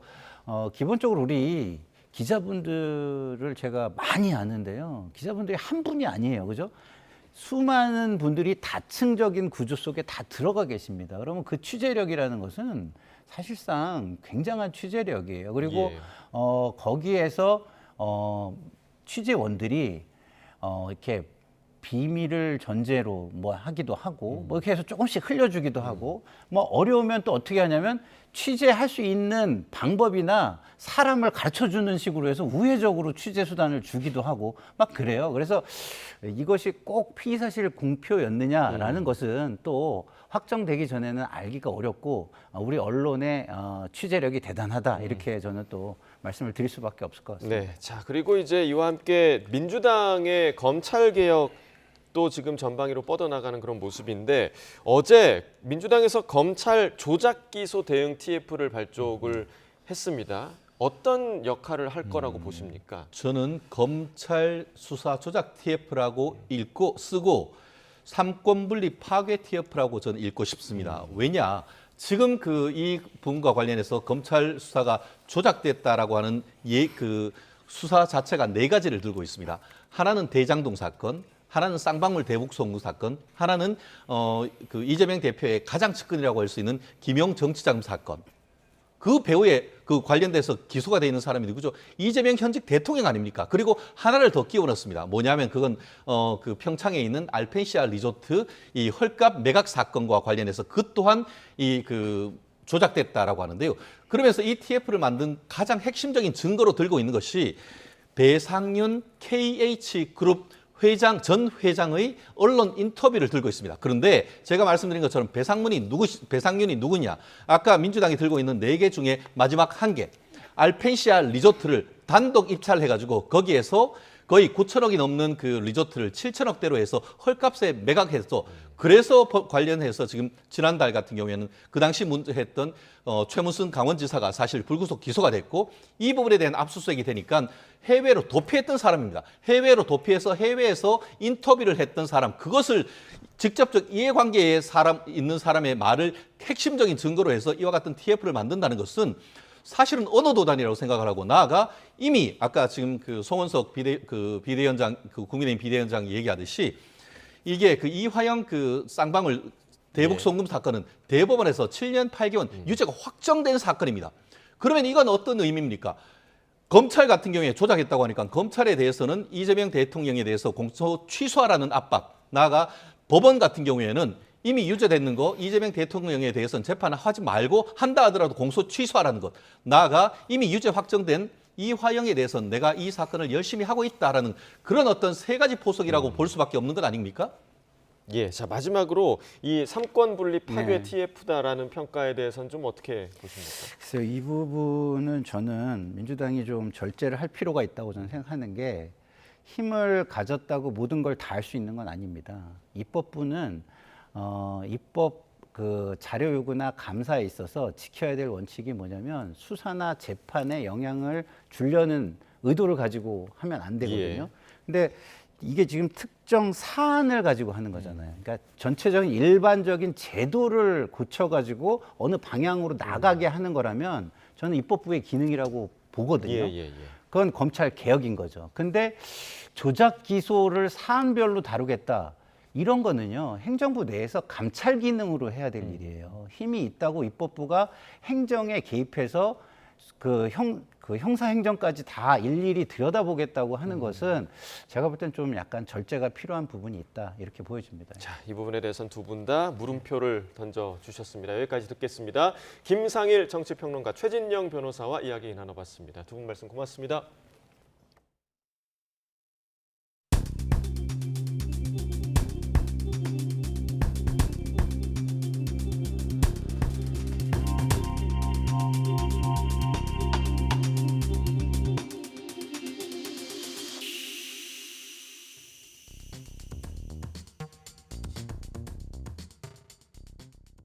다음 소식입니다. 30도를 웃도는 무더운 날씨 속에 비닐하우스에서 거주하는 사람들도 있습니다. 경기 과천시에 있는 꿀벌 마을 주민들인데요. 현장에 나가 있는 취재기자 연결해서 자세히 알아보겠습니다. 오승훈 기자. 네, 현재 경기 과천시 꿀벌 마을에 나와 있습니다. 네, 자 오늘 날씨가 상당히 덥고 지금 오 기자도 상당히 더워 보이는데 꿀벌 마을 상황은 어떻습니까? 네, 현재 이곳 과천시 꿀벌 마을에는 34도가 넘는 매우 더운 날씨를 기록하고 있습니다. 저는 현재 비닐하우스로 된 주택 안에 들어와 있는 상황인데요. 이렇게 가만히 서 있어도 땀이 줄줄 흐를 정도로 굉장히 무덥고 습한 날씨입니다. 더 큰 문제는 지난 3월 이곳에 화재가 있었습니다. 화재로 인해 몇몇 가구들은 전기와 수도가 끊겼습니다. 그래서 전기가 끊겨 있다 보니 보시는 것처럼 선풍기도 작동하지 않고요. 불도 작동하지 않는 상황입니다. 이에 따라 주민들은 한밤중에는 이렇게 호롱불을 활용해서 생활하고 있다고 전하기도 했습니다. 네, 참 보기만 해도 상당히 좀 더워 보이는 모습입니다. 자, 그럼 현재 꿀벌 마을에는 얼마나 많은 주민이 살고 있습니까? 네, 현재 꿀벌 마을에는 450여 가구가 살고 있습니다. 주민은 약 750여 명 정도로 추정이 되는데요. 대부분 이곳과 같은 비닐하우스로 된 주택에 살고 있는 상황입니다. 지금 폭염 날씨에는 너무 더워서 저뿐만 아니라 주민들은 한낮 시간대에 집안에 있기 어려울 정도입니다. 이 주민들은 폭염을 피하기 위해 마을 회관으로 대피를 해서 폭염나기를 하고 있습니다. 네, 그런데 이 꿀벌 마을이 앞으로 철거된다 이런 이야기도 있더라고요. 이건 어떤 내용입니까? 네, 맞습니다. 이곳 경기 과천시 꿀벌 마을은 3기 신도시 개발지구로 선정이 됐습니다. 이에 따라 철거를 앞둔 상황인데요. 주거 환경이 열악한 주민들에게 실질적인 대안이 필요하다는 이야기가 흘러나오고 있는 이유입니다. 과천시는 이곳에 사는 주민들을 공공임대주택으로 순차적으로 이렇게 이주시키겠다는 계획을 갖고 있습니다. 하지만 임대 보증금과 또 월세가 상당히 부담돼서 주민들은 선뜻 이주를 결정하지 못하고 있습니다. 과천시가 올해 연말부터 철거를 예고한 만큼 주민들과 이주 대책에 대한 철저한 협의가 필요해 보입니다. 지난 1980년대에 조성돼서 이곳에 한 40년 정도 거주하고 있는 꿀벌마을 주민들은 제대로 된 주거 환경을 요구하고 있는데요. 제대로 된 대책이 나올 수 있을지 마련이 될 수 있을지 주목됩니다. 지금까지 경기 과천시 꿀벌마을에서 YTN 오승훈입니다. 네, 처럼 무더위가 연일 기승을 부리면서 농가의 고충도 커지고 있습니다. 농민들이 작업을 하는 비닐하우스 안은 마치 한증막이나 다름이 없다고 하는데요. 현장에 취재기자 나가 있습니다. 김기수 기자. 네, 충북 청주 비닐하우스 농가에 나와 있습니다. 네, 비닐하우스 내부 보기만 해도 열기가 좀 느껴지는 것 같은데 현장 분위기 어떻습니까? 네, 이곳은 햇볕이 강하게 내리쬐면서 한증막을 방불케 하고 있습니다. 이 바람도 거의 불지 않아 제대로 숨쉬기도 힘들 정도인데요. 비닐하우스 안에 가만히 서 있기만 해도 땀이 계속 흐르고 이 흐르는 땀 때문에 눈을 제대로 뜨고 있기도 어려운 상황입니다. 이곳 충북 청주를 비롯해 충북 전역엔 폭염 경보가 발효 중입니다. 낮 최고 기온은 35도 안팎까지 올라갈 것으로 전망됩니다. 충북에선 열사병과 열탈진 등 모두 46명의 온열 질환자가 발생한 것으로 파악됐는데요. 주로 실외에서 발생했는데 이 논이나 밭에서 작업하는 경우가 가장 많은 것으로 나타났습니다. 지자체에서는 온열 질환자 발생 등 피해를 막기 위해 비닐하우스 내 냉방, 환기시설이 정상 작동하는지와 규칙적인 휴식, 아이스팩 구비 등 폭염 대응 행동 요령을 농가에 안내하고 있습니다. 오후 늦게부터는 충북 북부 지역을 중심으로 소나기가 내리는 곳이 있겠는데요. 하지만 숨이 막히는 무더위를 식히기에는 역부족일 것으로 보입니다. 이 체감온도는 기온의 습도의 영향을 더해서 사람이 느끼는 더위를 정량적으로 나타낸 건데 이 습도가 10% 정도 증가하면 체감온도가 1%가량 상승시키는 특징이 있어 오히려 더 습하고 더 덥게 느껴질 수 있습니다. 기상청은 햇볕이 강한 낮 12시부터 오후 5시까지는 온열 질환 발생 가능성이 큰 만큼 야외 활동을 자제해야 한다고 언급했는데요. 부득이하게 야외 활동을 해야 한다면 시원한 물을 수시로 마시고 그늘에서 주기적으로 휴식을 취해달라고 당부했습니다. 지금까지 충북 청주 비닐하우스 농가에서 YTN 김기수입니다. 네, 동쪽 지역의 더위가 한결 누그러지면서 강릉과 삼척, 울진 등 동해안 지역의 폭염주의보가 해제됐습니다. 기상청은 오늘부터는 바람이 동풍으로 바뀌면서 동쪽 지역은 기온이 낮아져 오전 10시를 기준으로 강릉과 삼척 등 영동 7곳과 경북 울진, 울릉도, 독도의 폭염주의보를 해제했다고 밝혔습니다. 반면 서쪽 지역은 폭염이 한층 심해지면서 인천과 경기 부천, 김포, 태안 등 충남 4곳, 전북 군산의 폭염주의보가 경보로 격상됐습니다. 오늘 한낮에 서울과 대전은 36도로 올해 들어 가장 덥겠고 강릉은 30도, 울진은 27도로 더위가 주춤하겠습니다. 어제 전북 진안군 용담면에 있는 빈집에서 불이 나는 등 곳곳에서 화재가 잇따랐습니다. 또 80대가 운전하던 승용차가 돌진해 건물 외벽을 들이받는 사고도 발생했습니다. 배민혁 기자입니다. 어두운 밤, 집안이 온통 새빨간 불길로 가득합니다. 화마가 집어삼킨 건물에는 벽돌로 된 뼈대만 겨우 남았습니다. 어제 저녁 8시쯤 전북 진안군 용담면에 있는 주택에서 불이 난 겁니다. 막 펑펑 막 터지니까 무섭죠. 막 가스 같은 게 막 펑펑 막 터져 가까이 가지를 못하겠더라고. 다행히 집이 비어 있어 인명 피해는 없었는데 소방당국은 정확한 화재 원인을 조사하고 있습니다. 고속도로 한복판, 화물차 한 대가 불길에 휩싸였습니다. 고속도로를 달리던 택배 차량에서 불이 난 건데 다행히 다친 사람은 없었습니다. 밤 9시 15분쯤 충남 아산시 온천동에서는 마트 인근에 있는 가건물에 불이 났습니다. 다행히 다친 사람은 없었고 불은 50분 만에 꺼졌습니다. 곳곳에서 교통사고도 잇따랐습니다. 경기 고양시 장항동에 있는 도로에서 80대 A씨가 운전하던 승용차가 인도로 올라타 상가 건물을 들이받았습니다. 다친 사람은 없었지만 건물 배관이 파손돼 한때 가스가 차단됐습니다. A씨는 경찰에 차량이 급발진하며 사고가 났다는 취지로 진술했습니다. 인천 간석동에서는 승용차가 오토바이를 들이받았습니다. 오토바이 운전자가 병원으로 옮겨졌는데 경찰은 승용차 운전자가 신호를 위반하며 사고가 난 것으로 보고 있습니다. YTN 배민혁입니다. 오늘 새벽 5시 15분쯤 경기 부천시에 있는 경인고속도로 부천 나들목 인근에서 차량 3대가 잇따라 부딪혔습니다. 2차로를 달리던 승용차가 갓길을 들이받은 뒤 튕겨나왔고 뒤따라오던 화물차와 SUV가 피하지 못하고 추돌했습니다. 화물차 운전자 1명이 다쳐 병원으로 이송됐고 사고 처리 여파로 일부 차선이 통제되면서 1시간가량 극심한 정체가 빚어졌습니다. 오늘 아침 8시 33분쯤 경남 통영시 동호항에 계류하고 있던 9.7톤급 어선 어창에서 선원 4명이 질식해 쓰러져 병원으로 옮겨졌습니다. 해경은 119 구급대와 함께 응급 조치한 뒤 병원으로 옮겼고 현재는 선원 모두 의식이 돌아온 상태라고 밝혔습니다. 해경은 어창을 청소하러 들어갔던 선원 4명이 미상의 가스에 질식해서 쓰러진 거로 보고 사고 원인을 조사하고 있습니다. 납북된 가족들의 사진을 넣은 전단지를 북으로 보내온 납북자 가족단체가 오늘 전단 살포를 중단하겠다라고 공식 선언했습니다. 앞서 이재명 대통령이 위로해준다면 중단하겠다고 말을 했는데 그 이후 통일부 차관 또 장관 후보자와 잇따라 통화한 뒤에 화답을 한 겁니다. 자, 오늘 오전에 있었던 기자회견 내용부터 들어보겠습니다.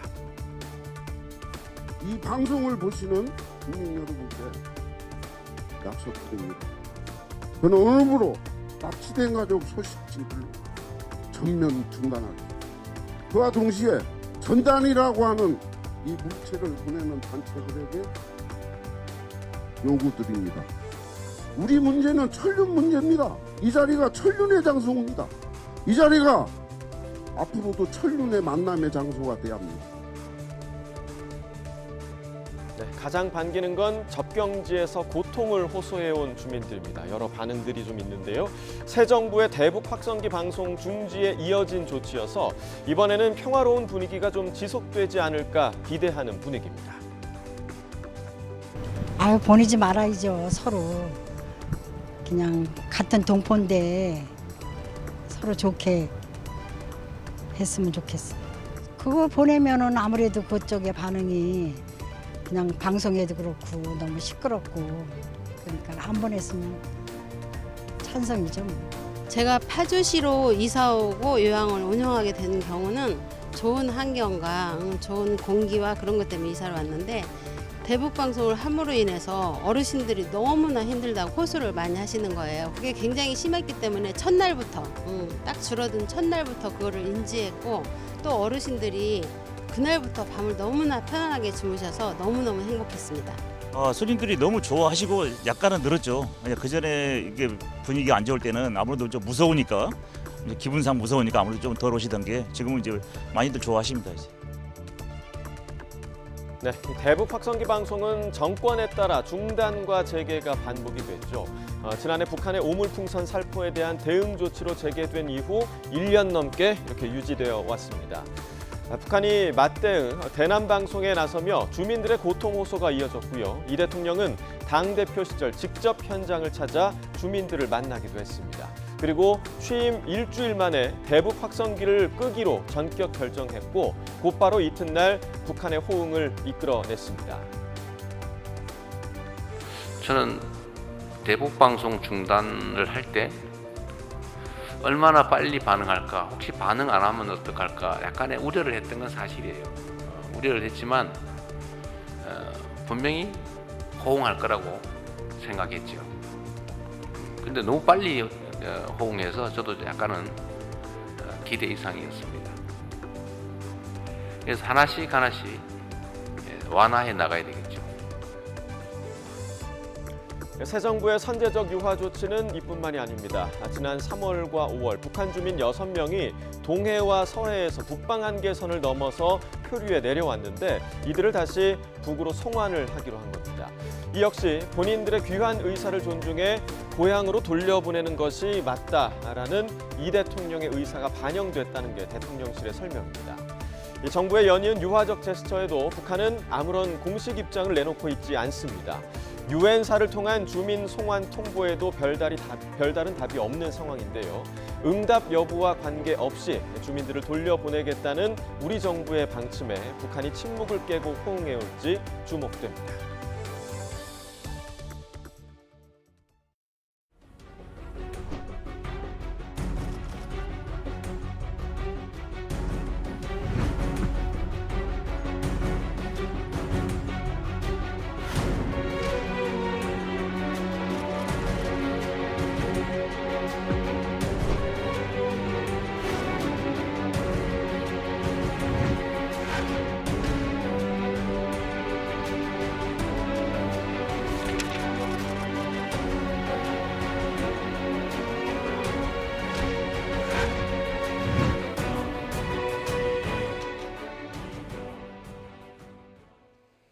트럼프 미국 대통령이 이재명 대통령 앞으로 25% 상호관세 부과를 일방 통보하는 서한을 공개하고 관련 행정명령에도 서명했습니다.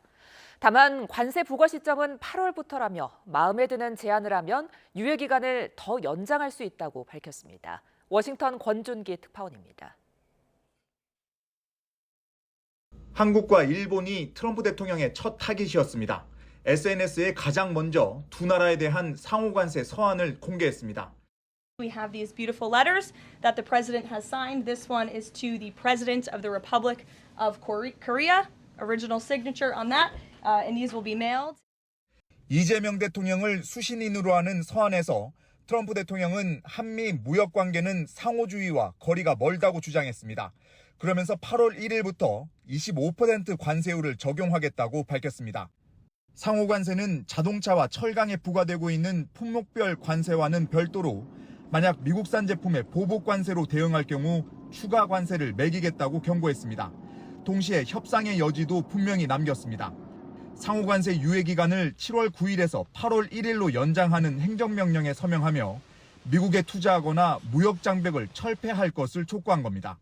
만약 마음에 드는 제안을 해온다면 유예 기간을 더 연장할 수 있다고 말했습니다. I would say firm, but not 100% firm. If they call up and they say, would like to do something a different way, we're going to be open to that. But essentially, that's the way it is right now, yeah. 트럼프 대통령은 한국과 일본 서한 공개 이후 태국과 남아공 등 총 14개 나라에 보내는 서한을 SNS에 줄줄이 공개했습니다. 25% 관세율이 최저로 최대 40%까지 통보됐습니다. 트럼프 대통령의 이번 서한은 관세 유예를 연장하면서 더 적극적인 협상을 압박하기 위한 의도로 해석됩니다. 워싱턴에서 YTN 권준기입니다. 네, 트럼프 미국 대통령이 우리나라에 상호관세 25%를 부과하겠다고 통보했습니다. 관세 리스크에도 코스피는 장중 3,100선을 회복했는데요. 관련 내용과 물가, 부동산 등 다양한 경제 이야기 정철진 경제평론가와 함께 이야기 나눠봅니다. 안녕하십니까? 네, 안녕하십니까? 예, 자, 저희가 앞서 보도를 해드렸는데 트럼프 미국 대통령이 우리나라 제품에 8월 1일부터 25%의 상호관세를 부과하겠다고 밝혔습니다. 그러니까 사실상 협상이 좀 연기됐다고 봐야 되겠죠? 그렇습니다. 두 가지 측면 봐야 될 것 같은데요. 네. 일단 첫 번째, 트럼프의 관세 레터에 처음에는 우리나라가 포함될지 말지도 잘 몰랐었는데 예. 막상 뚜껑을 열고 보니 우리나라와 일본이 가장 먼저 공개가 됐고요. 네. 앞서 영상을 보셨지만 백악관 레빗 대변인이 그 편지 자체를 우리나라를 마치 샘플로 같이 공개하는 그런 포석이 있었습니다. 왜 한국과 일본을 가장 먼저 꺼내 들었는가? 뭐 조금 이따 한번 또 보겠지만 예. 가장 우방이라고 생각하지 않았겠습니까? 그러니까 오히려 더 트럼프 입장에선 먼저 공격하고 가장 좋은 합의를 좀 이끌어내려는 것이 아닌가 이렇게 생각이 들고요. 네. 내용을 보면 25% 관세율. 이게 4월에 처음 한국에게 제시했던 그 관세율을 그대로 유지했습니다. 저도 간밤에 이걸 지켜봤었는데 네. 제가 걱정했던 부분은 막 일본을 35% 막 엄포를 놨었잖아요. 네. 그래서 행여나 25%가 아니라 더 높은 수준을 우리에게 부과하면 어떻게 할까라는 우려였었는데 일단 25%. 일본은 24였는데 1%포인트 높인 25. 그러니까 우리나라와 일본은 같은 25%였었고요. 앞서 증시 얘기를 잠깐 해주셨는데 유예 기간을 이제 은근슬쩍 또 준 거예요. 네. 원래대로 하면 7월 9일부터 시행이 돼야 되는데 그러니까 실행 시점은 8월 1일. 그러니까 3주간의 협상 기한은 더 있다라는 것을 이제 우회적으로 이야기를 하면서 오늘 국내 증시가 시작하자마자 떨어지지도 않았습니다. 그래서 바로 상승폭을 키워서 현재 제가 들어오기 직전에 1%대 상승을 유지했었고 외환 시장도 역외 환율이라고 하죠. 이거 예. 발표되고 간밤 이제 뉴욕 증시에서 ADR, SK텔레콤, LG 디스플레이 막 7%씩 폭락할 때 환율이 1,377원까지 갔거든요. 근데 지금 우리 외환시장 열자마자 거의 1,360원대까지 환율이 다시 떨어지는 흐름이 나온 걸로 봐서 네. 일단 시장은 타코 트레이드라고 하죠. 트럼프 대통령은 결국 꼬리를 내릴 거야. 결국 판을 망치려고 하지 않을 거야. 이런 기대감이 일단 함께 작용됐다 보여집니다. 예. 자, 앞서 잠시 언급을 해주셨는데 트럼프 대통령이 우리나라와 일본을 먼저 이렇게 타깃한 이유, 그러니까 가장 우방국부터 먼저 협상한다 이렇게 봐야 되는 겁니까? 그렇습니다. 이제 EU 같은 경우에도 이번에 발표가 될 줄 알았는데 발표 직후에 굉장히 유럽연합에서 발빠르게 이야기를 했던 것 같아요. 네. 그래서 오히려 미국과 유럽연합은 이제 빠른 이제 협의가 곧 나올 것 같고, 그 다음에 이제 우방이 일본, 우리나라 아니겠습니까? 그래서 먼저 공개하지 않았나 보고 있고요. 지금 관세의 주요 의제가 나와 있는데 우리나라 입장을 먼저 보겠습니다. 이게 우리나라가 쟁취해야 될 부분입니다. 25%의 매긴 부분을 최대한 깎아야 되겠죠. 네. 그리고 두 번째가 우리가 오히려 더 훨씬 밀어야 되는데, 현재 자동차, 철강, 알루미늄은 상호 관세와 무관하게 품목별 관세를 매겨주고 있습니다. 25% 이상을 막고 있는데, 저 자동차가 우리나라의 또 반도체와 함께 투톱 수출 품목 아니겠습니까? 네. 저기를 깎는 게 또 하나의 숙제인 것이고요. 그다음에 양국 간 상호 보함적 산업 공급망 강화, 이게 제조업 르네상스를 공동 포함한다라고 하는데 조선입니다. 우리나라가 어찌 됐건 조선을 많이 도와줄게. 미국이 워낙 낙후되어 있으니까요. 예. 그걸 지렛대 삼아서 끌어오는 것이고요. FTA의 특수성 고려 필요라는 것은 한미 FTA가 있잖아요. 이거를 트럼프 대통령이 무시하고 소위 말하는 이제 명령으로서 저걸 뒤엎는 부분이기 때문에 저기에 대해서 다시 한번 우리가 주장을 하는 것이고요. 마지막입니다. 이제 저게 줘야 될지 받아야 될지 모르겠는데, 이제 트럼프 대통령은 알래스카 LNG 가스개발 프로젝트에 한국, 일본 무조건 뛰어들어라라는 네. 거고, 우리는 경제성을 판단한 뒤에 들어가겠다. 이제 저걸 가지고 전 정부에서부터 해왔던 저 카테고리였었거든요. 이제 저 부분이 굉장히 이제 앞으로 8월 1일까지 심화되는 그런 협상이 진행될 것 같습니다. 네. 트럼프 대통령이 이제 8월 1일부터 관세 부과할게 하면서 또 덧붙인 말이, 그런데 내가 마음에 드는 제안을 하면 이것도 밀어줄 수 있어, 이거잖아요. 네. 그렇다면 마음에 드는 제안은 어떤 걸까요? 앞서 말한 것처럼 우리랑 입장에서 보면 알래스카 LNG 가스 프로젝트인 것 같습니다. 거기에 우리가 좀 적극적으로 뛰어들기를 좀 원하지 않나라는 거 볼 수가 있겠고요. 방위 같은 경우에는 실은 경제 협상은 아니지 않습니까? 예. 이제 그렇긴 한데, 항상 보면 이제 트럼프 대통령은 패키지들을 원하기 때문에 방위비에 있어서도 한국 측의 전향적인 부분을 이제 원하는 것 같고, 저기 쭉 미국에서 요구하는 부분들 좀 놓고 보면은 농산물, 축산물에서는 연령대 낮은 이제 쇠고기 수입도 있고요. 플랫폼, 이제 우리나라의 이제 온라인 이제 플랫폼 규제법이 있지 않습니까? 예. 거기에 대해서 미 의회가 굉장히 강력하게 반발했단 말입니다. 저기 쭉 밑에서 세 번째 보면 디지털 무역 장벽 완화 있지 않습니까? 예. 한국 의회 국회가 추진하려는 저 플랫폼법 하지 말아라, 이런 부분도 함께 있겠고, 또 하나가 이제 구글 지도 유출한 거를 예. 반출해 달라라는 그런 내용도 함께 있지 않나라고 보고 있어서, 미국들도 다양하게 우리를 압박할 수 있는 저런 카드들이 있어서요.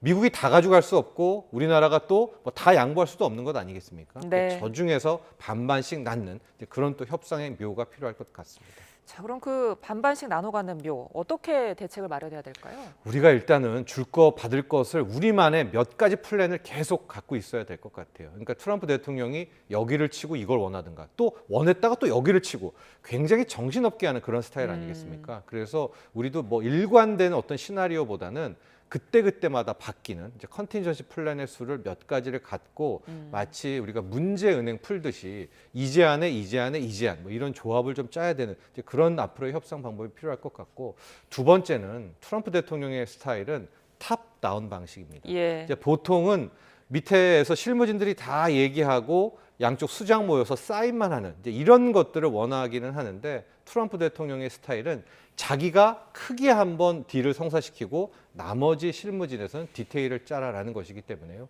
지금 7월 말 혹은 8월 초에 한미 정상회담이 지금 빠르게 추진되고 있는 것 아니겠습니까? 예. 결과적으로는 이재명 대통령과 또 트럼프 대통령의 만남 속에서 하나씩 좀 가지치기를 하는 이제 그런 형태도 하나 우리가 고려해야 되지 않나라는 생각을 해봅니다. 예. 자, 그런데 이런 상황 속에서도 지금 우리 증시가 계속 랠리를 이어가고 있잖아요. 그럼에도 불구하고 미국 관세가 리스크로 계속 남겠습니까? 그렇죠. 지금 우리는 오늘 증시는 앞서도 얘기했지만 타코 트레이드, 8월 1일까지도 괜찮네. 그리고 스캇 베센트 재무장관은 9월 1일까지도 협상 기한을 열어놨다라고. 그러면 8월, 9월 계속해서 미국이 뒤로 연기한다라는 것은 미국도 생각만큼 우리에게 큰 관세율에 대한 부담을 느끼고 있다. 이게 무슨 얘기냐면, 우리 반도체 부분을 이야기를 해볼게요. 가령 SK 하이닉스의 HBM에다가 25% 관세를 매긴다라든가 그 이상의 관세를 매길 경우에 그게 엔비디아로 가는, 그러니까 결국 미국의 AI 산업에 대한 또 타격을 주는 것 아니겠습니까? 그러니까 여러 가지들, 그러니까 한국에 대한 관세가 결국은 미국 내 산업, 미국 내 물가, 또 미국 내 국민의 편의에 영향을 주는 것은 맞기 때문에 주식시장은 똑똑하잖아요. 예. 그래서 무차별적으로 못 살게 굴지는 않겠구나라는 것들에 대한 반발로 오늘 시장을 좀 보면 1%대 올랐는데 SK 하이닉스라든가 조선업이라든가 우리가 그동안 우리가 미국과의 협상에 있어서 레버리지를 쓸 수 있고 우위에 점할 수 있는 그 업종 섹터들이 또 급등하고 있는 거거든요. 그렇게 주식시장은 읽어내고 있다. 이런 해석이 가능합니다. 예, 이런 상황 속에서 삼성전자와 LG전자는 이른바 트럼프 쇼크에 발목을 잡힌 모습입니다. 두 회사의 올해 2분기 잠정 실적을 좀 자세히 살펴보면요. 네. 삼성전자의 영업이익이 4조 6천억 원입니다. 전년 동기 대비 55.94% 줄어든 건데요. 매출액도 같은 기간 0.09% 감소했습니다. 네. LG전자의 영업이익도 6,391억 원, 그러니까 전년 동기 대비 46.6%가 줄었고 매출액도 4.4% 감소했습니다. 네. 이에 대해서 삼성전자 측 첨단 반도체와 관련 장비에 대한 미국의 대중 수출 금지 조치가 수익성 악화에 영향을 줬다는 입장이고요.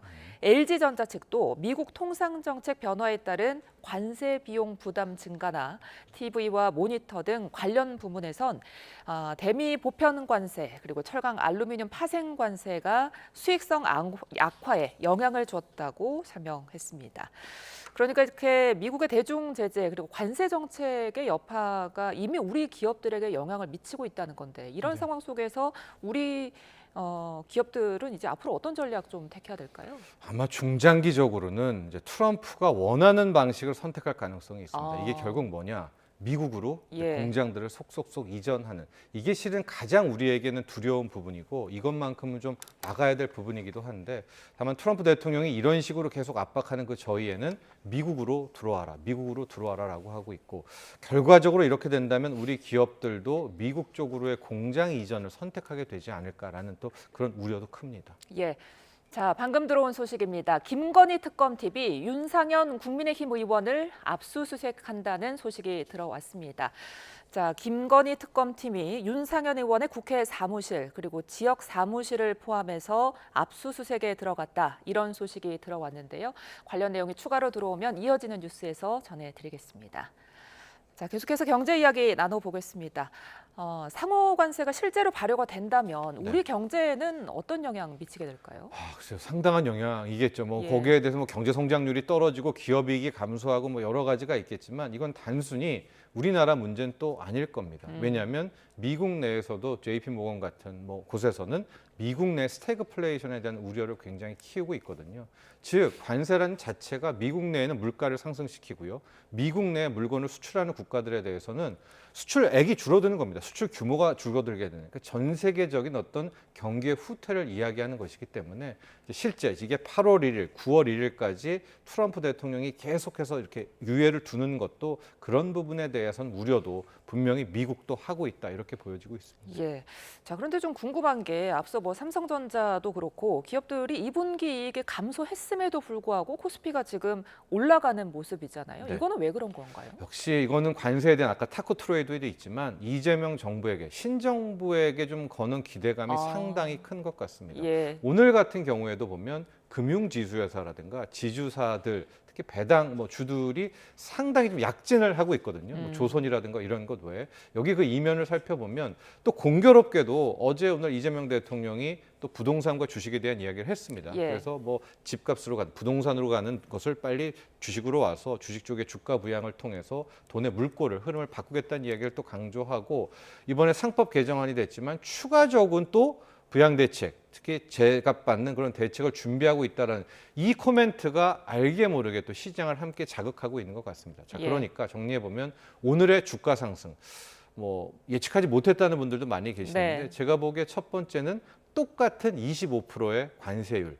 원래 시장은 한 30% 이상을 걱정했잖아요. 그런 부분에 있어서 8월 1일까지 유예 혹은 9월까지도 열려 있다라는 발언. 그리고 이와 함께 신정부가 펼치고 있는 주가 부양.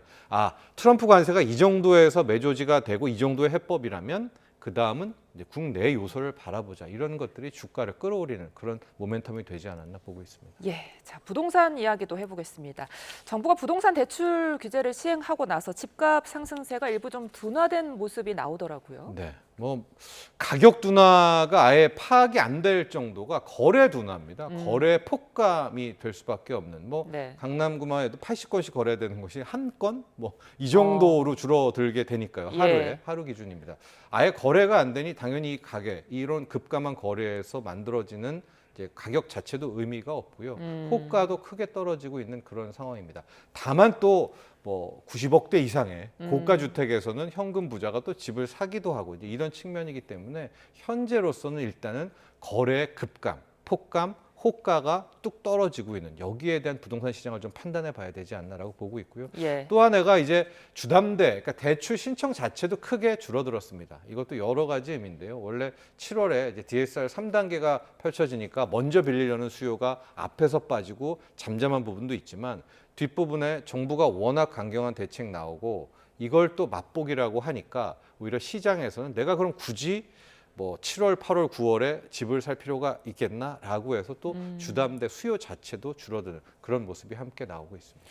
그런데 일부에서는 뭐 전세 승계 매매나 경매 같이 우회 방법을 쓰는 편법도 나오고 있다던데요. 네, 이 부분은 당국이 좀 많이 체크를 해야 될 것 같아요. 이게 어제, 그제 부동산 카페에서 굉장히 많이 나오고 있는데요. 예. 이게 전세 승계 매매라는 게 뭐냐면 현재는 우리 어떤 이제 집을 사는데 세입자하고 같이 타이밍을 맞춘 이게 동시 타이밍이라고 하는데 이제 세입자는 주택담보대출을 받을 구 전세담보대출을 가지고 들어오려고 해요. 예. 그럼 이제 동시에 그날 가서 전세담보대출이 실행될 거 아니겠습니까? 전세 대출이요? 예, 전세 대출이요. 예. 그러면 그 동시에 그걸 받아가지고 집을 사게 되는 이거를 요번에 대책 627에서 막고 있거든요. 그러니까 집주인이 전세담보대출, 전세대출을 받고 끌어오는 세입자의 그 돈을 가지고는 집주인이 못 됩니다. 즉 갭 투자를 못 한다라는 게 있는데 이 전세 승계 매매가 뭐냐? 이걸 피해가는 거예요.